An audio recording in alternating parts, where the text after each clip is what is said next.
Para empezar, quiero invitar a don Tomás Regalado.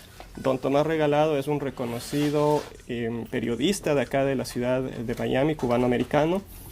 Ha sido un reconocido corresponsal de distintas cadenas de noticias a lo largo de toda su profesión. Fue alcalde de Miami y es presidente del Inter-American Institute for Democracy. Bienvenido, don Tomás. Muchas gracias, Francisco. Muy buenos días a todos los presentes, a todos aquellos que están conectados. Un saludo a nuestro admirado y querido presidente Osvaldo Hurtado. Y es que durante 2 semanas aquí, en todas las comunidades que vivimos y hemos hecho de esta área nuestro hogar en el sur de la Florida, hemos sido venezolanos. Hemos estado orgullosos de cómo se ha comportado el pueblo de Venezuela y muy orgullosos de la valentía del liderazgo de la oposición.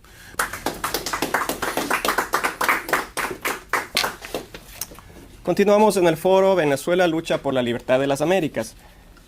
A continuación tenemos la presentación del doctor Osvaldo Hurtado Larrea como keynote speaker en este foro. El doctor Hurtado fue presidente del Ecuador entre los años 1981 y 1984. Fue presidente de la Asamblea Constituyente en el año 97-98. Ha escrito una decena de libros, entre los que se destacan El poder político en el Ecuador y Dictaduras del siglo XXI, Venezuela, Nicaragua, Bolivia y Ecuador. Ambos libros han sido traducidos al inglés. Bienvenido, doctor Hurtado. Muchas gracias. Encantado de estar con ustedes. Hace un año, a mediados de 2023, ocurrió un hecho extrañísimo en el Golfo Pérsico. No de carácter militar, todo lo contrario. Allí estaban representantes del gobierno de los Estados Unidos y representantes del gobierno de Venezuela. Nada menos que el número 3 del chavismo, el presidente de la Asamblea, Jorge Rodríguez. ¿Y qué es lo que hacía el asesor de seguridad del presidente Biden, reunido con el alto jerarca de la política venezolana? Bueno, estaban discutiendo la posibilidad de que finalmente se realizaran en Venezuela elecciones libres. Y las acordaron. Que ellas se cumplan en el segundo semestre del año 2024, que ellas fueran libres, que no hubiera obstáculos para los candidatos de la oposición, que contaran con la presencia de observadores extranjeros, principalmente de la ONU, de la OEA y de la Unión Europea, aparte de todos otros que quisieran ir a presenciar un evento tan importante para el futuro de la región. Que los resultados serían reconocidos por el Estado, por el gobierno. Que los candidatos tendrían libertad, que ninguno sería marginado. ¿Qué es a cambio de esto que se comprometió a hacer el gobierno de Venezuela? Bueno, que no habría marginaciones de candidatos. Esto es lo fundamental. Para concretar esta negociación, se produjo una reunión en Barbados en la que suscribieron un documento representantes de la oposición y el representante de gobierno, presidente de la Asamblea Nacional. En ese documento se hacía constar todo lo dicho. Lo que no se hacía constar era los compromisos de Estados Unidos, que ya venía cumpliéndolos. ¿Cuáles eran? El primero que se pondría en libertad a dos sobrinos del dictador Maduro que estaban condenados y apresados en los Estados Unidos por tráfico de drogas. Lo segundo, que también se pondría en libertad a un señor de apellido Saab, que decían era el testaferro de los negocios y del enriquecimiento del dictador de Venezuela. Y que se levantarían las sanciones. Todo eso fue cumplido por los Estados Unidos. Y Latinoamérica esperaba que fuera cumplido por el gobierno venezolano. Pero ¿qué es lo que ocurrió cuando fueron convocadas las elecciones? Es marginada la candidata Mariana Corina Machado. ¿Por qué? Porque el contralor de apellido Amoroso consideró que había incurrido en una falta al no declarar unos honorarios que había recibido cuando fue diputada para su alimentación, ignorando que ella nunca cobró esos honorarios. Y de esa manera fue eliminada de la contienda electoral. Ella puso un reemplazo, que también fue eliminado. Y probablemente por milagro fue reconocido un ciudadano respetable, formado en la diplomacia, el señor Edmundo González, como candidato, al cual se adhirió la señora Corina Machado. Pero ¿qué pasó en la campaña electoral? Se le prohibió al candidato y a la señora Machado usar el transporte aéreo. Solo podían hacerlo por tierra. Todos aquellos que alquilaron equipos de sonido, equipos de radio, de televisión, de alimentación, de alojamiento, fueron sancionados por el gobierno. Se tendieron zanjas para que los candidatos no pudieran ir de una ciudad a otra. Y a pesar de todos estos obstáculos y de que no pudieran votar alrededor de 8 millones de venezolanos que estaban viviendo en el exterior, ganó Edmundo González. Y ganó aplastantemente, abrumadoramente, más o menos con las 2/3 partes de los votos, quedando apenas una tercera parte para la candidatura de Maduro. Ese triunfo fue desconocido por el gobierno,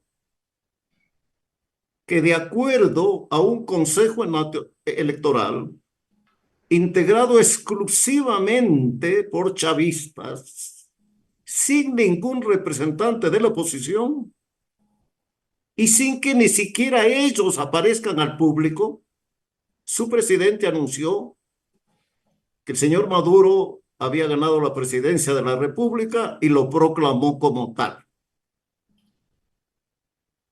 violando como consecuencia todos los acuerdos que habían sido celebrados para que en Venezuela existiera elecciones libres.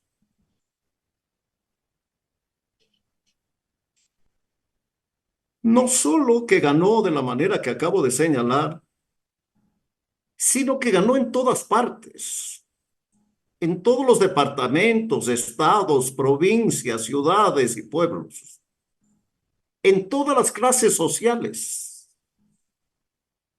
entre jóvenes y entre viejos, entre campesinos y habitantes de las ciudades.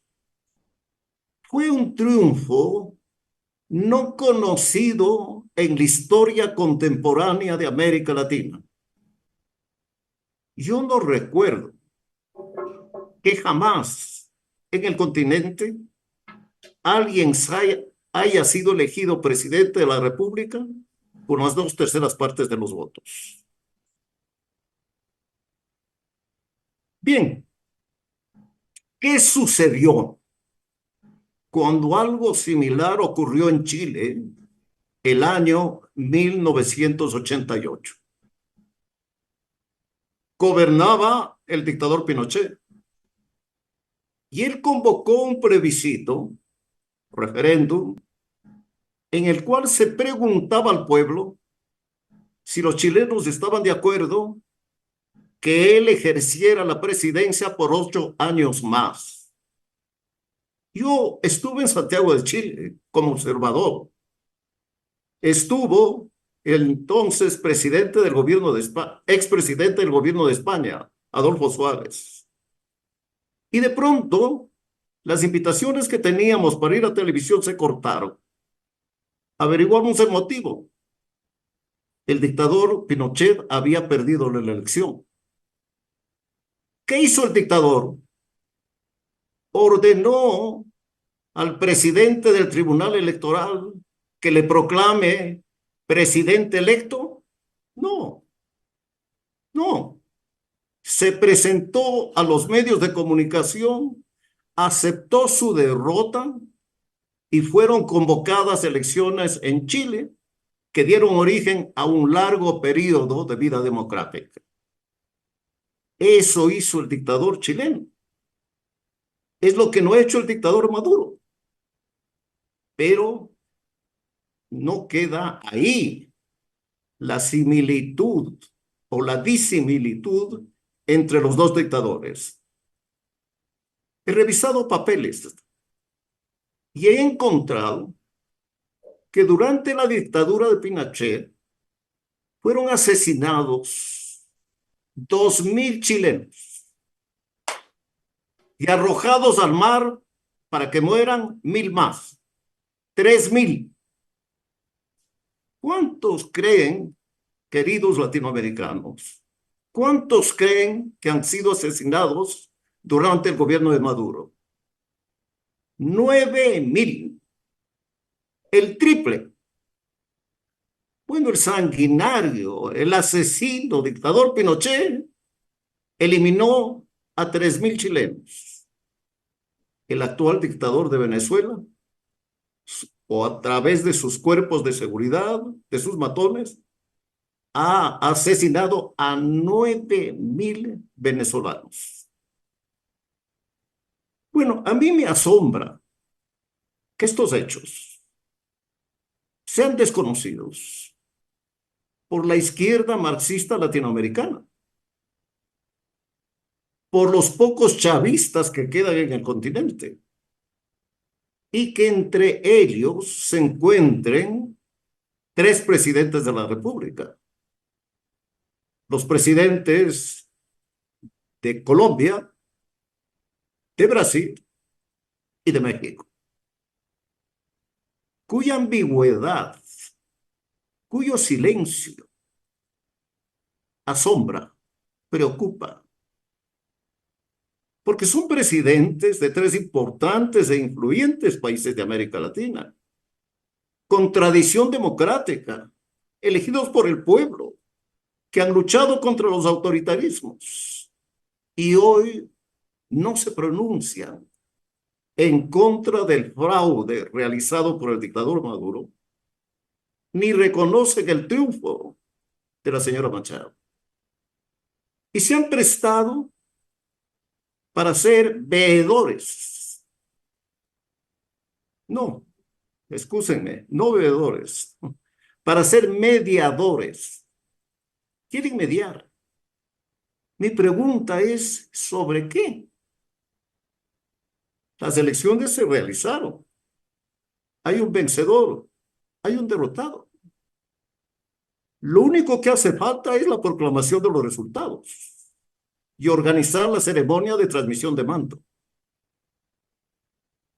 Y si se empeñan en continuar en sus funciones, es lo único que deberían hacer.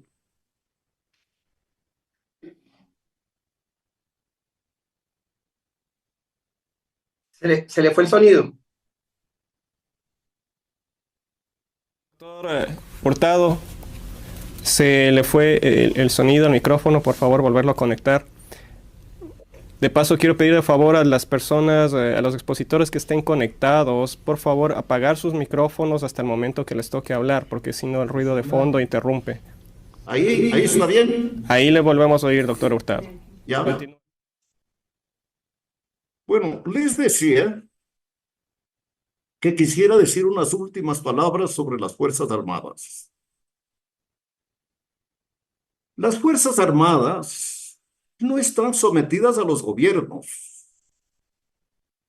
No están para defender a los gobiernos. No están para ejecutar sus atropellos. Las Fuerzas Armadas están para servir al Estado, a la democracia y a la libertad. Y yo espero, y muchos esperamos en América Latina, que eso hagan las Fuerzas Armadas de Venezuela. Ellos tienen el derecho al voto. Fueron a votar. Un académico venezolano me ha proporcionado una información. En un destacamento de 4.000 militares, 3.000 votaron por Edmundo González y solo 1.000 por Maduro. Esto es absolutamente lógico por lo que yo dije antes, que la votación del candidato González llegaba a todos los sectores de la sociedad venezolana a los que no es ajeno el cuerpo militar. Es entonces que ellos cumplan con la obligación de hacer respetar la voluntad de los venezolanos expresadas en las urnas. Eso es lo que le pide este humilde expresidente de un pequeño país del continente. Pero es lo que yo creo están pidiéndoles millones de latinoamericanos. Ha llegado la hora de que Venezuela, por la voluntad de los ciudadanos, ricos y pobres, blancos, morenos, indígenas, mestizas, educados, no educados, han votado por volver a la democracia y la libertad. Muchas gracias.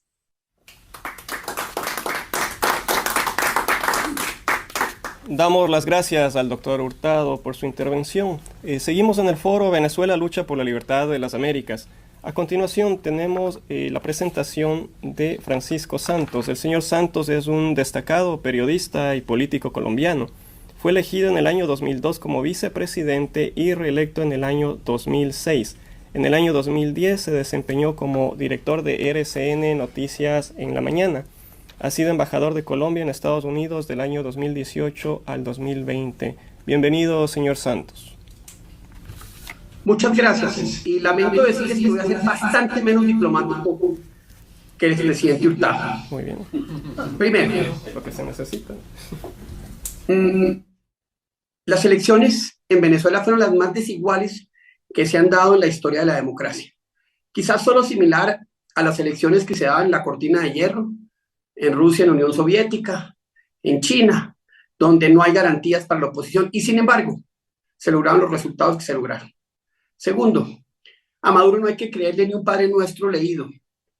Todo lo que ha firmado lo ha incumplido. Todo lo que él firma lo incumple. Todo lo que él dice que va a hacer no lo hace. Y sin embargo, Occidente y Estados Unidos le entregó al EXAP, le rebajó sanciones, le entregó a los sobrinos de Cilia condenados por narcotráfico. Entonces no hay que creer en la palabra de Nicolás Maduro ni cinco. Tercero, la gran pregunta ahorita es, ¿y Estados Unidos qué? ¿Estados Unidos va a aceptar esa mediación de Colombia, Brasil y México que quieren desconocer el resultado?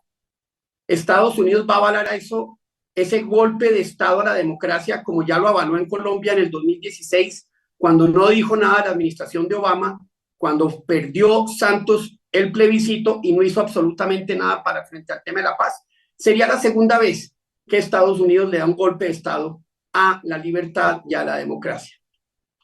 Cuarto, vamos a seguir, Occidente va a seguir defendiendo la libertad con comunicados. Cuando Rusia envía a los de Wagner, cuando Cuba envía los boinas negros, cuando China envía asesores, cuando el apoyo de Irán y de Corea del Norte es claro, todos Occidente diciendo, ay no, mandemos un comunicado, violación de derechos humanos. No, es hora de que cambiemos esa estrategia y es hora de que entendamos que en Venezuela se está jugando el futuro de América Latina. Maduro en el poder es Cuba en esteroides. Maduro en el poder es el eje desestabilizador más grande que puede tener América Latina. No olvidemos que Cuba financió, apoyó, entrenó a las guerrillas de América Latina. Hoy el gobierno Maduro no solo hace eso con el ELN, con las FARC, con las disidencias de las FARC, con Hezbollah que está allá, sino que también ha intervenido en las elecciones de Ecuador, en las elecciones de Colombia, las pasadas, a favor obviamente de Petro, en las elecciones de Ecuador, a favor de Correa, en las elecciones de Argentina, a favor de Cristina Kirchner. Ellos han penetrado y manejan y se han convertido en el epicentro de disrupción electoral, de creación de violencia, en un estado que no es un estado, sino es un narcoestado donde hay una mafia que la gobierna. Si Estados Unidos y Occidente permiten que eso se consolide, pues van a perder América Latina, cosa que ya están perdiendo, porque no es solo ver lo que está diciendo AMLO, lo que ha dicho su sucesora Claudia Sheinbaum, sino lo que está pasando en los otros países de la región. Venezuela es hoy el epicentro de esta batalla geoestratégica, donde de un lado están los países autoritarios, China, Rusia, Cuba, Nicaragua, Corea del Norte, Irán, y donde están del otro lado los países democráticos y los ciudadanos que creemos en la democracia, Estados Unidos, Canadá, Chile. Boric ha sido contundente en ese sentido, donde debe estar Australia, debe estar Europa. Por eso lo que sí necesitamos es transformar esa lucha. Y hay nuevos instrumentos. ¿Por qué está tan asustado Maduro y peleando con Musk? Porque es que si usted logra poner esos satélites encima, usted rompe el control sobre la información. El día que hagan eso sobre Cuba, se acaba la dictadura cubana. El día que se evite el control de las comunicaciones, como lo quiere hacer Maduro, que quiere pelear con WhatsApp, que ese es su gran enemigo ahora, o con Elon Musk, que es su gran enemigo ahora, muestra las debilidades que tienen. Hay que diseñar nuevos mecanismos para romper ese bloqueo informativo que hoy permite que los dictadores se mantengan en el poder. Pero también hay que buscar otro tipo de ayudas, por decirlo así, a la democracia. Reagan lo hizo en los 80 contra la dictadura comunista en Nicaragua. No se necesita que seamos, que eso se haga de manera subrepticia, de frente, como hoy lo hace Venezuela, apoyando al ELN, apoyando a las FARC. ¿Por qué no podemos nosotros empezar a apoyar a quienes quieren la libertad en Venezuela? Y no de manera limitada, ni de manera paupérrima, sin vergüenza, sin límites a lo que podemos hacer. Llegó el momento de que Occidente defienda la democracia con los mismos instrumentos con los que es atacado. A veces algunos dirán, no, es que somos distintos. Sí, y ellos están aprovechando que somos distintos para destruirnos. Venezuela es el primer paso del control del autoritarismo en América Latina, distinto a Cuba. Ya Nicaragua es un éxito. ¿Quién habla de Nicaragua? Nicaragua hoy es hijo de Cuba. Vamos a permitir que Venezuela sea el tercer país con petróleo que se va a convertir en ese instrumento de desestabilización. Yo solo espero que no, y espero que Occidente se despierte y entienda lo que está en juego hoy en Venezuela. Muchas gracias. Damos las gracias al ex vicepresidente Santos. Continuamos en el foro y tenemos la presentación del señor Guillermo Salas Delfino. El señor Delfino es un reconocido activista por los derechos humanos en Venezuela, físico graduado de la Universidad Simón Bolívar. Es el fundador de la ONG ESDATA, que está dedicada a la lucha por la integridad electoral en Venezuela. Bienvenido, señor Delfino. Muchas gracias. Gracias a todos los presentes. En Venezuela, el socialismo del siglo XXI se logró imponer gracias a una secuencia de fraudes que se complementaron entre sí. Un inmenso fraude político, un no tan velado fraude jurídico y una sucesión de fraudes electorales. burdos y evidentes, pero que han sido encubiertos. El fraude político consistió en hacer ver al chavismo no como una dictadura, sino como una forma de gobierno al que se le conoce como autoritarismo competitivo. Los autoritarismos competitivos son regímenes autoritarios pero no dictatoriales, en el que las instituciones, aunque acosadas por el gobernante de turno, no pierden su esencia democrática. Además, realizan elecciones competitivas. Hasta hace muy poco tiempo, los tanques de pensamiento más influyentes de Venezuela y del mundo calificaban al régimen de Maduro como un autoritarismo competitivo. El fraude jurídico constituyó en usar lo que se llamó el proceso constituyente para, mediante vías de hecho de apariencia jurídica, acabar con la separación de poderes e instaurar así un totalitarismo con apariencia democrática. Los fraudes electorales, por su parte, fueron lo que le permitieron al chavismo permanecer en el poder y a la vez exhibir un supuesto origen democrático. Estos fraudes lo pudieron realizar gracias a que desarrollaron un sistema extenso, complejo, que entre otras cosas incluyen encuestadoras, observadores electorales, medios de comunicación y un sistema de voto electrónico. Ha sido esta estructura la que les ha permitido falsificar todos aquellos triunfos electorales que hasta ahora han necesitado para permanecer en el poder. El domingo antepasado pudimos observar uno de estos fraudes electorales. Ninguno de los procedimientos o etapas que tuvieron que ver con esta supuesta elección fue compatible con las normas democráticas. Sin embargo, una vez más, la institucionalidad chavista lo intentará blanquear. Veremos muy pronto cómo desde analistas políticos hasta gobiernos darán por buenas las decisiones y propuestas que en pocos días anunciará el Tribunal Supremo de Justicia que controla a Maduro. Esperemos que esta vez sí, los venezolanos usemos la verdad para derrocar las mentiras que por años han sostenido a la tiranía chavista en el poder. Los venezolanos fuimos víctimas de un diagnóstico errado. Quienes por años dirigieron nuestros esfuerzos para retomar la democracia, crearon estrategias basadas en un falso supuesto, que el chavismo era un autoritarismo competitivo que realizaba elecciones competitivas y por lo tanto la salida era a través del voto, que la salida era electoral. Los fraudes políticos, jurídicos y electorales, que son la esencia del socialismo del siglo XXI, con algunas adaptaciones se exportaron a otros países de América y el resto del mundo. La buena noticia para Venezuela y para el resto del mundo es que hoy se entiende mucho mejor cómo operan estos regímenes, cómo imponen sus narrativas, cómo compran voluntades, cómo infiltran, cómo crean oposiciones falsas, cómo utilizan los procesos constituyentes para acabar con la separación de poderes y cómo utilizan la tecnología para realizar los fraudes electorales que les permiten eternizarse en el poder. No es poca cosa haber podido conocer y comprender los mecanismos que usa esta nueva forma de totalitarismo. Todos estos conocimientos deberían usarse para combatirlo de forma coordinada y conjunta en América y en el resto del mundo. Liberar a América del comunismo es una tarea que tenemos pendientes todos aquellos que creemos en la democracia y en el respeto de los derechos humanos. Hoy esta tarea se centra en la lucha que se está dando por la libertad de Venezuela. Colaboremos todos con ella y bueno, yo creo que todo esto va mucho más allá de ser simples cartas y comunicados. Y bueno, muchas gracias a todos y muchas gracias a todos los que están observando lo que está sucediendo en Venezuela. A continuación tenemos la presentación del señor Leandro Querido.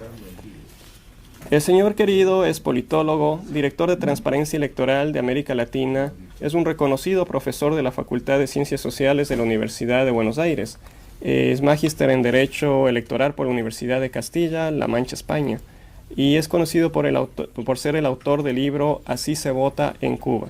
Bienvenido, señor Querido. Pero bueno, con respecto a la última elección, podemos empezar por las conclusiones, ¿no? Digo, algo se ha dicho aquí. Se trató del fraude electoral más grotesco de la historia contemporánea de América Latina. Incluso el de Bolivia en el 2019 trató, o por lo menos tuvo la pretensión de ser más sofisticado con, por ejemplo, la incorporación de servidores fantasmas para cambiar el flujo de carga de las actas que provenían de los centros de votación. A más de 7 días de realizadas las elecciones, hoy no tenemos un documento electoral presentado por la autoridad electoral, es decir, no hay un acta. Sí las tiene la oposición al más del 83%, y déjenme destacar el trabajo de control electoral que ha hecho la oposición en un contexto sin Estado de Derecho, restrictivo, represivo, en donde se violan sistemáticamente derechos humanos. En este contexto, la oposición pudo hacerse de las actas y nosotros verificamos la autenticidad de esas actas. Tuvimos acceso al sistema incluso antes de que se haga público y pudimos chequear esa información.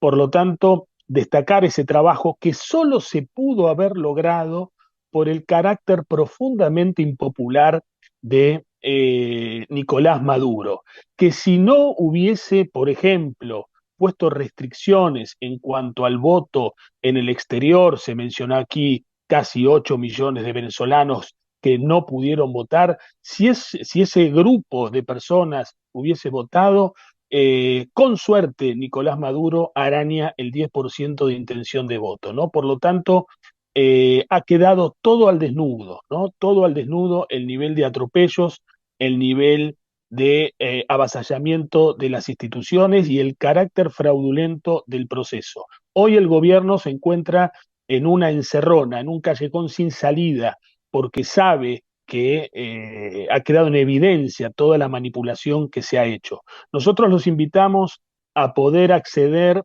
a la lectura de nuestro informe final de esta veeduría que nosotros hicimos a distancia. Está en la página en www.transparenciaelectoral.org. Allí simplemente, bueno, encontrarán los detalles y aquí algunas conclusiones, ¿no? Digo, el proceso electoral no cumplió con las más básicas, los más básicos estándares democráticos y los resultados anunciados por el CNE han sido forjados, constituyendo un fraude masivo. Este es solo un renglón, obviamente está toda la justificación que obviamente hemos bueno, introducido aquí en el documento. La situación es muy grave porque siempre en la ciencia política está esta situación de competir bajo reglas restrictivas o bajo un contexto restrictivo y se habla, se lo mencionó recién, autoritarismo competitivo y autoritarismo no competitivo, ¿no? ¿Qué pasó aquí? ¿Por qué se transformó Señor querido, en competitivo? le queda un minuto, Sí. por favor. Bueno, entonces esa distinción la dejo de lado y hago una apelación a los mediadores, entre comillas. La verdad que tengo poca expectativa en el papel de Brasil, Colombia y México. Han demostrado tener una posición sesgada y esperemos que la comunidad internacional presione a estos gobiernos para que no les sirvan una serie de garantías a un régimen de Maduro que debe irse rápidamente del poder. Gracias. Continuamos en el foro Venezuela lucha por la libertad de las Américas. A continuación tenemos la presentación del doctor Ricardo Israel. El doctor Israel es máster y tiene un PhD en ciencia política por Essex University. Es un reconocido abogado de la Universidad de Chile y Universidad de Barcelona. Fue candidato presidencial en Chile en las elecciones del año. Forzarse al gobierno no creer en lo que dice, ya que son el gobierno que es legítimamente electo. La transición se inició cuando se perdió el miedo gracias a María Corina Machado. Y los logros de la oposición democrática son muchos desde que consiguió algo que le costó tanto como la unidad. Lo primero fue ganar la elección no solo en las urnas, sino también en las calles.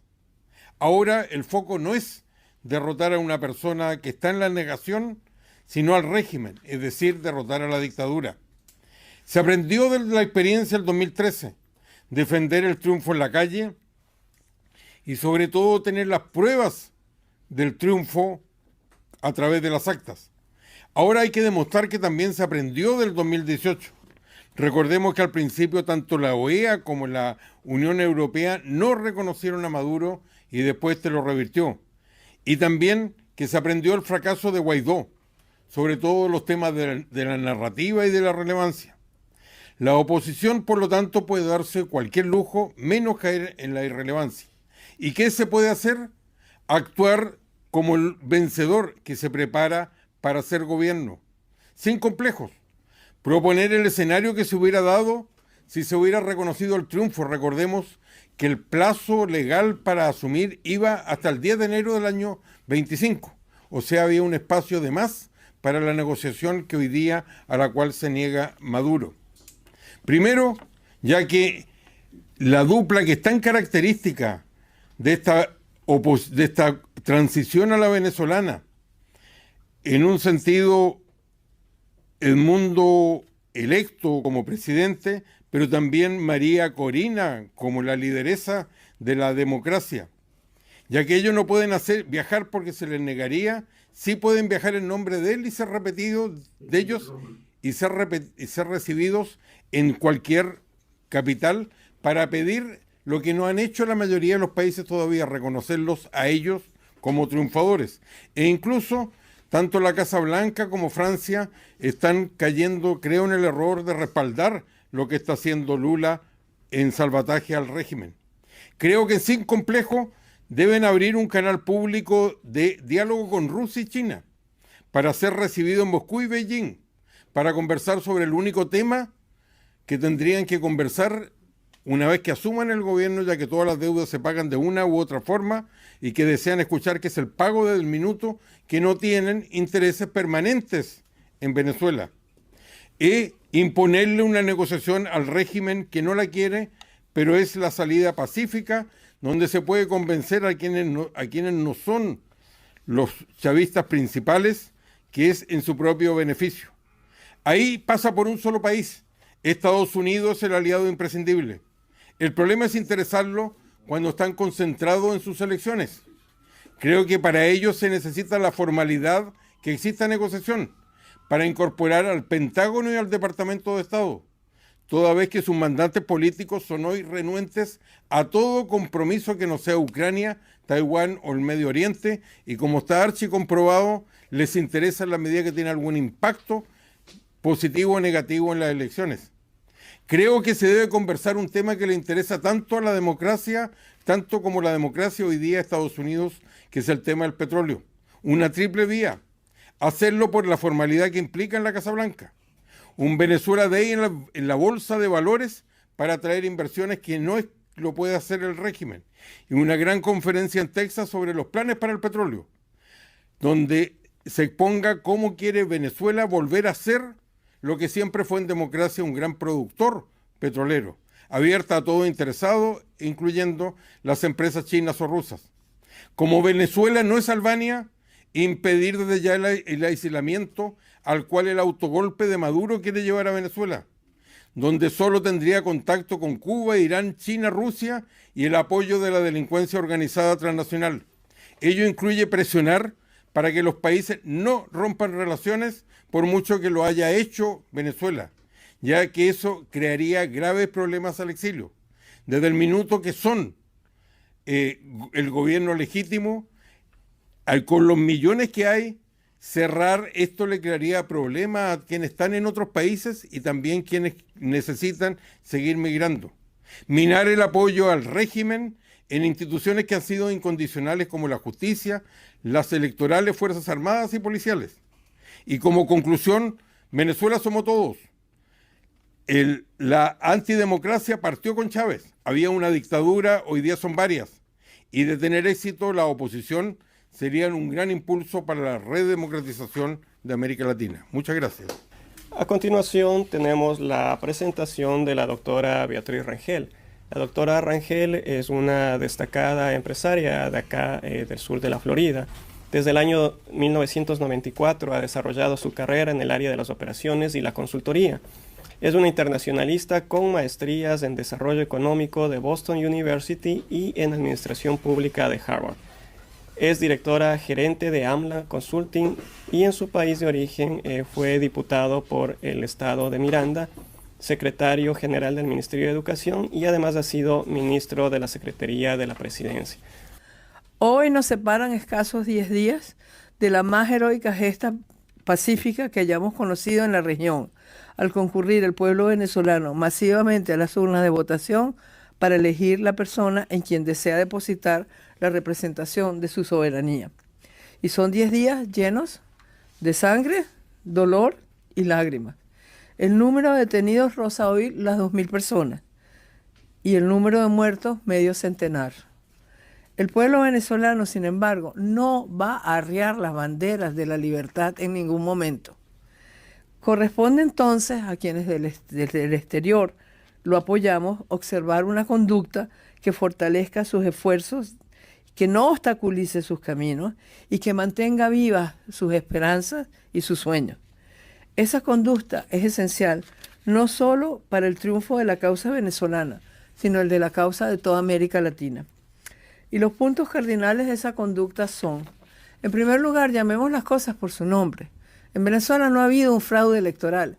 En Venezuela lo que ha habido es la confiscación de la soberanía, que es un delito contra la democracia que está tipificado en montones de convenciones internacionales. Y si no usamos el término correcto, esas convenciones internacionales no se van a poder aplicar en Venezuela. Entonces dejemos de hablar de fraude electoral porque ahí lo que hubo fue una confiscación de la soberanía venezolana. En segundo lugar, hay que permanecer informados sobre las necesidades del equipo puntero en esta lucha. Y el equipo puntero en esta lucha se los conformaron 600.000 personas que, desafiando los abusos del gobierno, concurrieron a las mesas electorales para custodiar los votos y asegurarse que las actas fueran finalizadas, firmadas y transmitidas. Sin eso no tendríamos la prueba que tenemos de que la soberanía fue ejecutada de una manera perfecta en Venezuela por un pueblo que tiene unas convicciones profundamente democráticas. Ese cuerpo está compuesto en su mayoría por jóvenes entre los 16 y los 20 años que se han constituido en la carne de cañón del régimen. Ya han muerto 30 de ellos bajo las balas del grupo Wagner, los mercenarios rusos que han destruido a Ucrania. Establecer contacto con sus familiares para hacerles llegar medios sencillos para preservar la memoria de estos mártires es un deber de todos nosotros los que estamos en el exterior. Porque como dijera Napoleón Bonaparte, a aquel ejército que no cura sus heridos y recoge sus muertos está destinado a la desintegración. Tenemos también, en tercer lugar, el deber de seguir de cerca y con atención las directrices que emanan de María Corina Machado y Edmundo González directamente. Ellos son los comandantes de estas cruzadas por la libertad. Ellos nos han llevado por los caminos que nos han permitido sortear obstáculos que ninguno de nosotros avisoró nunca jamás. Por tanto, ellos nos deben dar los signos para actuar, los tiempos y los mensajes. La innovación, por esencial que ella sea por el progreso, puede ser fatal en una campaña llena de escollos, porque puede abrirle puertas al enemigo o confundir a nuestras filas. Y aquí vale citar a Winston Churchill, quien dijo a los ingleses: para ganar esta guerra no necesitamos ser mejores que nuestros enemigos, necesitamos ser mucho más disciplinados que nuestros enemigos. En cuarto lugar, también tenemos que aprender a guardar en el armario nuestros egos. La mejor receta para un desastre es el afán de protagonismo que exalta a todos los que somos parte de la vertiente cultural hispanoamericana. Nadie desea sujetarse al dictum de la democracia que obliga a fundirse con la comunidad para crear movimientos invencibles. Todos queremos un minuto o años bajo las candilejas, y eso es fatal, tanto en las artes escénicas como en la vida corporativa y en la lucha social, porque desdibuja el espíritu del cuerpo y no podemos ingresar en los movimientos libertadores cargando insignias individuales. Por tanto, yo creo que tenemos que decirle de una vez por todas adiós al pescueceo. Y finalmente, no quisiera terminar estos consejos de lucha sin instarles a revisar las actuaciones de Francisco, esos ilustres venezolanos que fueron Francisco de Miranda, Manuel Piar, Antonio José de Sucre y Rómulo Betancourt. Todos ellos fueron muy distintos en su carácter, visión del mundo y estrategias de libertad, pero todos se distinguieron por haber ofrendado sus vidas por la libertad de Venezuela, deponiendo intereses personales, desafiando a los poderes instalados y desafiando las posibilidades de enriquecimiento personal y de disfrute de las mieles de la victoria. Gracias a ellos contamos hoy con un bravo pueblo que desafía en las calles día a día al despotismo. No vayamos a ensuciar ese legado. Muchas gracias. Continuamos en el foro Venezuela lucha por la libertad de las Américas y a continuación tenemos la presentación del señor Norberto Spangaro. El señor Spangaro es un ejecutivo empresario con 40 años de experiencia en banca internacional. Además es director de equipos de desarrollo y negocios globales. Es el exponente principal en diversas conferencias multinacionales alrededor de Europa, América y Asia. Es un reconocido también director en organizaciones de beneficencia y activo miembro de la comunidad argentina en Miami. En mi vida he visto dos batallas. Una fue en los años 70, y otra la estamos viendo ahora. El enemigo es común, se llama Cuba, el verdadero enemigo. La situación de Venezuela es sin duda un punto de inflexión crucial para la democracia en América Latina. A lo largo de las últimas décadas hemos visto cómo las dinámicas políticas y sociales han evolucionado, y hoy en día la batalla por la democracia no se libra tanto en los campos de batalla físicos como en el terreno de la política y la información. En los años 70, la influencia de la Cuba revolucionaria desencadenó conflictos en Latinoamérica que fueron respondidos con intervenciones militares. Sin embargo, hoy en día, un enfoque militar no es viable ni aceptable para resolver conflictos políticos en la región. La dictadura cubana aprendió y adoptó su estrategia, encontrando en Venezuela y en figuras como Hugo Chávez los aliados ideales para su segunda incursión en América Latina, esta vez utilizando además los recursos del petróleo venezolano para sustituir el apoyo económico de Rusia. El papel de Venezuela en este contexto es central. El país, Venezuela, se ha convertido en el campo de batalla donde se juega el futuro de la democracia en la región. Sin embargo, la lucha no se puede ganar solo con armas, sino con una postura política firme y coherente de los líderes latinoamericanos y en especial de los Estados Unidos.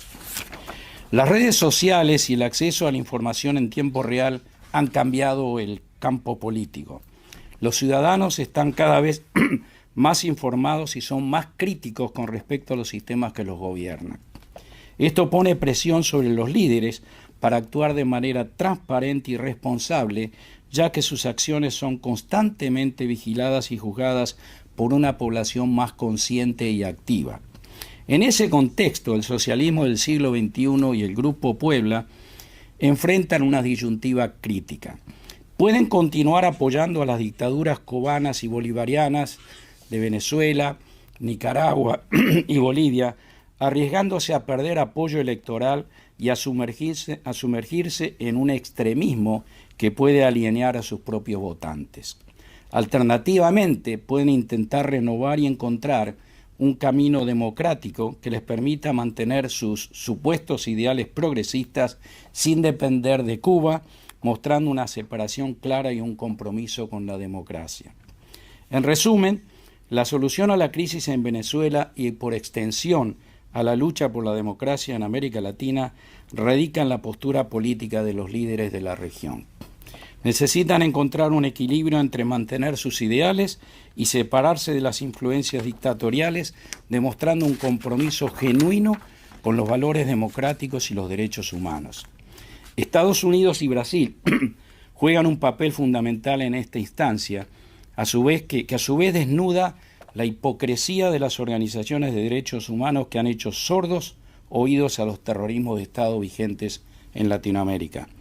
La opresión y la falta de Estado de Derecho no son problemas nuevos, pero han sido peligrosamente subestimados en el pasado. La situación de Venezuela también muestra la impotencia y la falencia de los organismos internacionales, cuya carencia de poder de ejecución en el ejercicio de los derechos internacionales los han convertido en inútiles organismos incapaces de resolver situaciones como la que vive en Venezuela. Estados Unidos está en el medio de una campaña electoral. Es difícil lograr un posicionamiento institucional de un país que está en una lucha por el poder interno.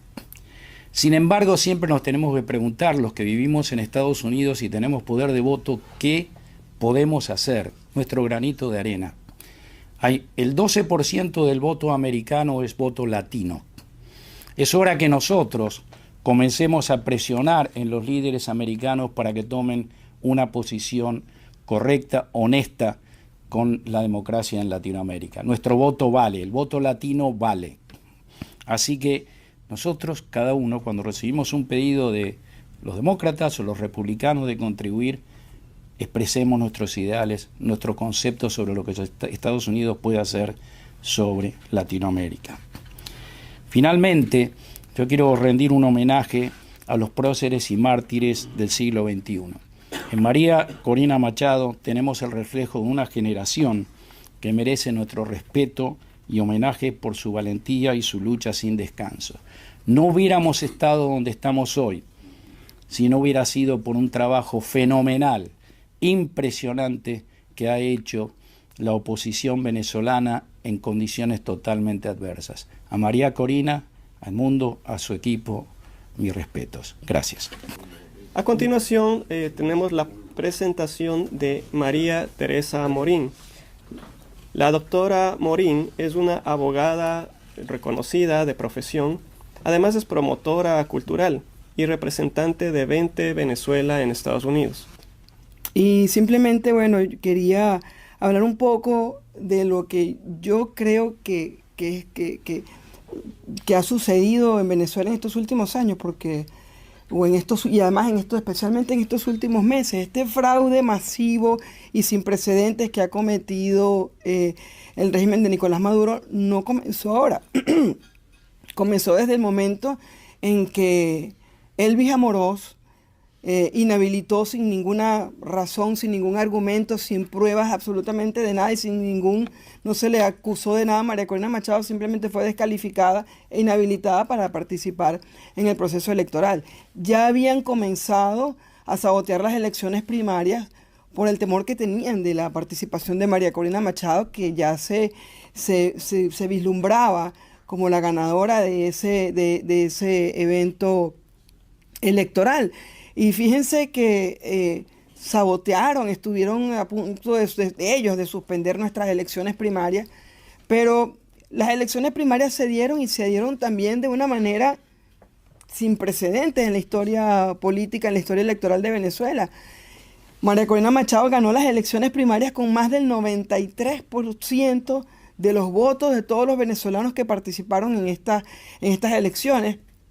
Y esto de alguna manera disparó las alarmas del régimen, porque nunca se había visto que un candidato ganase unas elecciones primarias prácticamente por unanimidad. Fueron muy pocos. Yo que estuve acá en el comité local de Miami, que fue uno de los centros donde hubo mayor participación en el mundo, y veíamos mesas en donde simplemente todos los votos eran de María Corina. No había votos para el resto de los candidatos. Fue una cosa de verdad abrumadora. Y fíjense qué curioso, ¿no? O qué descaro del régimen, que la misma persona que la descalifica para participar en las elecciones primarias luego es nombrado jefe del CNE. Esto es algo que yo no sé si mucha gente ha notado, ¿no? Elvis Amorós la descalifica para participar y luego es nombrado el rector principal del Consejo Nacional Electoral.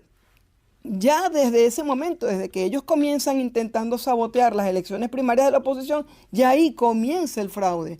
Comienza el fraude cuando Elvis Amorós la inhabilita, continúa el fraude cuando Elvis Amorós la descalifica, y luego cuando es nombrado rector del CNE continúa el fraude. Lo que no se imaginaban en el Consejo, lo que no se imaginaba el régimen era que veníamos trabajando con un operativo de protección del voto y defensa del voto desde hace muchísimo tiempo, que además lo estábamos, públicamente lo decíamos, que estábamos preparando nuestro operativo del 600K.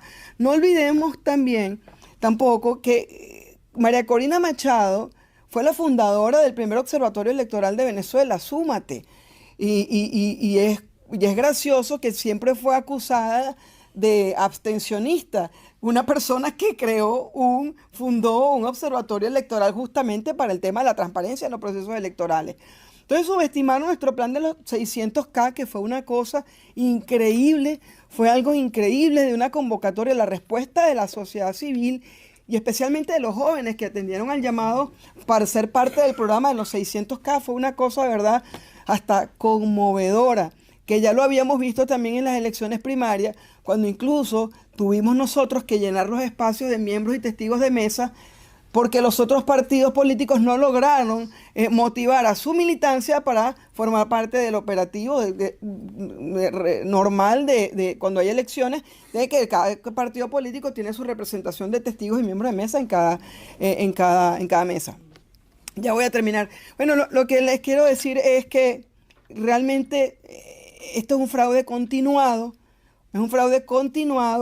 Nicolás Maduro está él mismo presentando ante el CTJ un amparo que no se sabe contra qué, porque si él ganó las elecciones no se sabe qué es lo que está objetando, pero al mismo tiempo va como presidente de la República al TSJ y él es candidato y eso es personalísimo. Él tiene que ir como Nicolás Maduro, se presenta como el presidente de la República y además el síndico procurador, el procurador de la nación, es su abogado. Otro fraude más. Convocan a todos los candidatos a presentarse de manera instituto persona, privándolos de su derecho a la asistencia técnica y ir acompañados de un abogado, parte de la trampa y el fraude continuado. Y ya para terminar, simplemente, para que sepan que el fraude sigue, no fue solamente el día de las elecciones o con todo lo que se estudió anteriormente, pero fíjense, solamente ya para despedirme, porque en solidaridad con mis hermanos en Venezuela, hasta este momento, va un informe de los derechos humanos, van 1.010 detenciones arbitrarias, de los cuales 100 son adolescentes, 61 son dirigentes políticos de oposición, 5 indígenas y otras fuentes que tenemos de detenciones. Bueno, la misma Fiscalía del Régimen dice que son 2.229 detenidos, pero cifras no oficiales nuestras hablan de 2.420. 26 desapariciones forzadas, 23 asesinatos o ejecuciones extrajudiciales según Provea, donde la edad promedio de las víctimas es de 27 años, 139 amenazas de instigación, hostigamiento y denuncias recibidas con la operación Tuntún y un caso de tortura. Así que el fraude no fue en ese momento. Continúa, están atropellando a todos los venezolanos y yo les pido a todos ustedes que no abandonen la causa venezolana y que nos sigan apoyando porque Venezuela nos necesita ahora más que nunca. Y este fraude, uno de los grandes temores de muchos países es que si se abre la caja negra del CNE, se van a destapar automáticamente las cajas negras de otros países en donde han ocurrido también estos fraudes con la asistencia técnica de estas organizaciones, estas empresas que han apoyado a muchos países. Así que bueno, muchísimas gracias por la oportunidad y bueno, seguimos luchando y de verdad que, bueno, muy agradecida con todos ustedes, con el instituto. Para finalizar el foro, tenemos las conclusiones a cargo del doctor Carlos Sánchez Berzaín, director ejecutivo del Inter-American Institute for Democracy. Gracias. Empezar agradeciendo al presidente Osvaldo Hurtado por su claridad, por la referencia histórica y por el llamado que ha hecho a las Fuerzas Armadas y a los hombres y mujeres de armas de Venezuela para defender al pueblo venezolano. Agradecer y felicitar al ex vicepresidente de Colombia, Francisco Santos, por su energía, por la claridad en su presentación, y a los expositores Guillermo Salas, Leandro Querido, Ricardo Israel, Beatriz Rangel, Norberto Espángaro y María Teresa Morín, que han cubierto aspectos diferentes que me permiten presentarles a ustedes las conclusiones del foro Venezuela, lucha por la libertad de las Américas. Lo primero que está probado es que Venezuela es una dictadura del socialismo del siglo XXI, que no es la única, que forma parte de la expansión de la dictadura de Cuba, que es posible gracias a Hugo Chávez, que cuando llega a la presidencia de Venezuela salva la dictadura cubana que estaba en agonía en 1999, y junto con Fidel Castro y Lula da Silva del Brasil, organizador del Foro de Sao Paulo, organizan un proceso liderado por Chávez que llaman el Movimiento Populista Bolivariano y que irrumpe con todo el dinero y petróleo de Venezuela en las Américas, en un momento en que Estados Unidos, después del 11 de septiembre de 2001, marcha en retirada. Y entonces controlan la región, controlan incluso la Organización de Estados Americanos por 10 años con la gestión insulsa, y establecen un sistema de gobiernos de dictadura y de gobiernos paradictatoriales. Las dictaduras hoy día son 4. Cuba, Venezuela, Bolivia y Nicaragua. Pasó por ahí el Ecuador con Correa. Pero hay también 4 gobiernos paradictatoriales que se definen como aquellos gobiernos democráticos, en países democráticos que le deben al sistema dictatorial del socialismo del siglo XXI haber llegado al poder, y que por lo tanto cuando están en el poder se ponen al servicio de esas dictaduras. Y es muy claro, si ustedes pueden observar desde el día 1 de gobierno de López Obrador en México, de Petro en Colombia, de Lula en el Brasil, no en este gobierno, sino también en los anteriores, y de Boric en Chile, ponen toda su política exterior al servicio de las dictaduras y gran parte de su política interna y de su economía interna. Venezuela es una dictadura del socialismo del siglo XXI, castrochavismo, y es la principal del sistema de expansión cubano. Segundo tema. Estas dictaduras, para darse un aire de legitimidad internacional y mantener un engaño en el sistema, en una América que tiene Carta Democrática Interamericana, cuyo artículo primero manda que la democracia es un derecho de los pueblos de las Américas y que los gobiernos tienen la obligación de promoverla y defenderla, en ese escenario, para simular democracia, crean el concepto de dictadura electoralista, que se define como el conjunto de mecanismos para que el pueblo vote pero no elija. Para eso, falsifican el registro electoral, establecen una oposición funcional que depende de la dictadura y que es una oposición de mentira que se corrompe junto con la dictadura, escoge quiénes van a ser los candidatos en la elección, inhabilita a unos, exilia a otros, asesina a otros, lleva adelante un proceso de información nacional e internacional con control de medios. Son elecciones con presos políticos, con tortura y con exilio político y con persecución. Controla las campañas electorales y finalmente cuando llega el día de la elección falsifica el resultado. Porque los órganos electorales y el sistema de justicia son sus títeres. La CNE, los jueces en Venezuela, en Bolivia, en Nicaragua, en Cuba son los empleados bajo riesgo de vida de lo que diga la dictadura. Dictadura electoralista. Tercer elemento. Nicolás Maduro es el representante principal del mecanismo de intervención y ocupación que sufre Venezuela desde hace años. El día que murió Chávez, que lideraba este proceso antidemocrático con rótulo antiimperialista que han llamado socialismo del siglo XXI, castrochavismo, el mando pasó a la dictadura de Cuba. Y ese día se convirtió Venezuela en la principal colonia y plataforma de Cuba, y los hechos lo prueban. Y Nicolás Maduro, el operador local del castrochavismo. Venezuela es hoy día un país ocupado, pero no de hoy día, de hace años. Es un satélite de la dictadura cubana, con oposición funcional, y está en manos y es base y fundamento del crimen organizado transnacional, porque las dictaduras del socialismo del siglo XXI, además de ser dictaduras violadoras de derechos humanos que detentan el poder con terrorismo de Estado, son narcoestados y operan en contra de las democracias como un nuevo instrumento de la guerra híbrida, el crimen organizado. En ese marco de referencia se produce el fenómeno en Venezuela de la organización de la resistencia y del triunfo popular de manos de la líder María Corina Machado y con la candidatura de Edmundo González Urrutia. Y está sucediendo lo que tenía que suceder.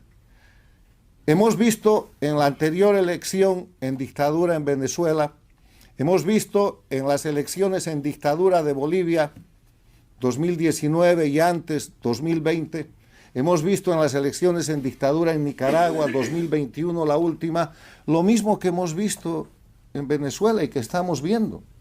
Han encarcelado, han perseguido y han asesinado candidatos de la oposición real. Todo el padrón electoral está alterado en por lo menos un 30% a favor de la dictadura. Los jueces, los órganos electorales y el sistema de justicia son sus empleados. Han falsificado un resultado y han anunciado el mismo. ¿Cómo pueden ustedes creer que el año 2020 Luis Arce en Bolivia, con un repudio del 80% y una popularidad que no llegaba al 20%, gane en primera vuelta con el 56%? Con el aplauso de toda la oposición funcional y la bendición de la presidenta transitoria que estaba en el poder. ¿Cómo pueden ustedes creer que Ortega, el año 2021 en Nicaragua, después de encarcelar a todos los candidatos de oposición, con un repudio del 80%, gane la elección con el 75% de apoyo y hoy día es gobierno? Entonces, ¿qué es lo que se está jugando? No está en duda el triunfo del pueblo venezolano, está absolutamente demostrado, inclusive técnicamente por el fabuloso control electoral que ha hecho la oposición con 600,000 venezolanos operativos y desplazados por todo el territorio. No está en duda el hecho de que el gran derrotado es Nicolás Maduro, pero que con él está derrotado el sistema dictatorial de Cuba, porque si Venezuela recupera la libertad y la democracia, las dictaduras de las Américas tienen los días contados. ¿Ustedes qué creen que después de la experiencia de Venezuela, en la elección del próximo año en Bolivia van a poder aplicar el sistema de dictadura electoralista? ¿O en la próxima en Nicaragua va a funcionar esto? No funciona más. Pero si además se retira la dictadura efectivamente de Venezuela, la dictadura de Cuba no tiene ninguna posibilidad de sobrevivir. Cuba está luchando su sobrevivencia en el territorio venezolano y con la sangre de los venezolanos. Por eso ha mandado fuerzas de intervención y fuerzas de ocupación de las avispas negras, y por eso han desplazado inclusive los grupos Wagner. Por eso 5 aviones han salido cargados de esta gente represiva y represora a Venezuela de Cuba, y un avión de Bolivia. Y eso no solo ha sido desplazado para reprimir, para asesinar y para apresar al pueblo venezolano. Están ahí para controlar a los militares y policías venezolanos que están a punto de levantarse y que por no salir a operar seguramente están desarmados y encerrados en sus cuadras y cuarteles bajo control de estos intervencionistas que están ocupando militarmente y por la fuerza el territorio venezolano. Lo que demuestra la presencia de los efectivos cubanos, bolivianos y de Wagner en Venezuela es que Venezuela es un país ocupado, que Venezuela, como se ha dicho aquí, es un territorio bajo ocupación física de una agresión transnacional. Dicho eso, que todo el mundo conoce y que yo simplemente puntualizo y trato de presentar ordenadamente, lo que la gente en Venezuela y en las Américas y en el mundo está esperando es algunas ideas sobre lo que se debe hacer. Y de lo que aquí se ha dicho, yo tengo el siguiente resumen. Primero, hay que proteger la vida y la libertad de los venezolanos, empezando por María Corina Machado y Edmundo González Urrutia, a quienes el dictador de Venezuela, Nicolás Maduro, como vocero de Cuba y del socialismo del siglo XXI, ha condenado a muerte.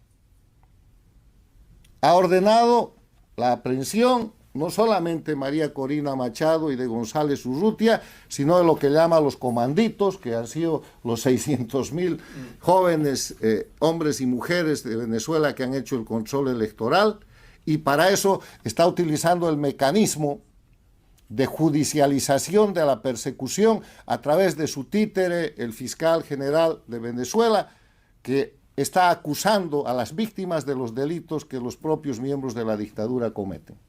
Muy usual, lo hacen desde principios de este siglo en Venezuela, Bolivia, Nicaragua, lo hicieron en el Ecuador. Hay que proteger la vida y la libertad de los venezolanos, y la manera de proteger es denunciar. La manera de proteger es señalarle al mundo desde donde se pueda que hoy día se está cometiendo en Venezuela un genocidio por ocupación transnacional y que se tienen que poner en eficiencia y en operación los mecanismos del mundo civilizado para proteger esa situación. No hay una diferencia entre lo que pasó en Kosovo el siglo pasado o lo que pasó en la disolución de la ex Yugoslavia, sino en número y en grado o en el avance de la crisis a lo que está empezando a pasar y lo que está pasando hoy día en Venezuela. Segundo, internacionalmente es urgente que los países democráticos reconozcan a Edmundo González Urrutia como presidente electo. Ya lo ha hecho indirectamente Chile, directamente la Argentina, Uruguay, Paraguay, Perú, Ecuador, Panamá, Costa Rica, El Salvador y otros países, pero hay países que todavía no lo han hecho. Y eso es absolutamente importante porque eso pone en el grado de absoluta deslegitimidad al líder de los asesinatos y de los crímenes que se están cometiendo en Venezuela, que es el operador Nicolás Maduro. Reconocimiento internacional. Tercero, dejar claro que no hay abstención ni neutralidad posible en el tema de Venezuela, porque no hay abstención ni neutralidad frente al crimen. Esta no es una confrontación política, es un ataque criminal transnacional contra un pueblo desarmado.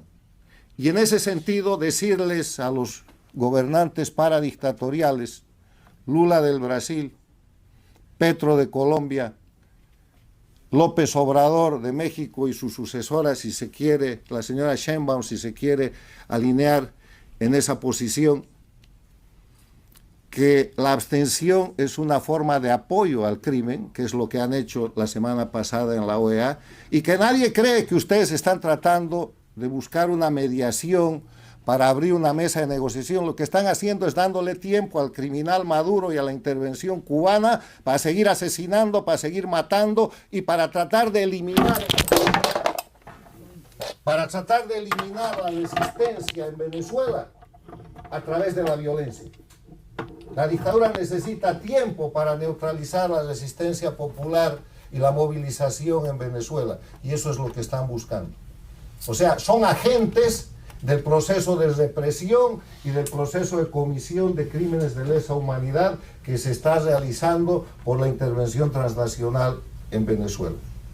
Finalmente, como Venezuela es un país bajo ocupación transnacional, bajo la comisión de hechos de crímenes flagrantes, crímenes de lesa humanidad, y está en avance un proceso de genocidio, se impone la aplicación de la Carta de las Naciones Unidas de acciones colectivas internacionales para este tipo de situaciones.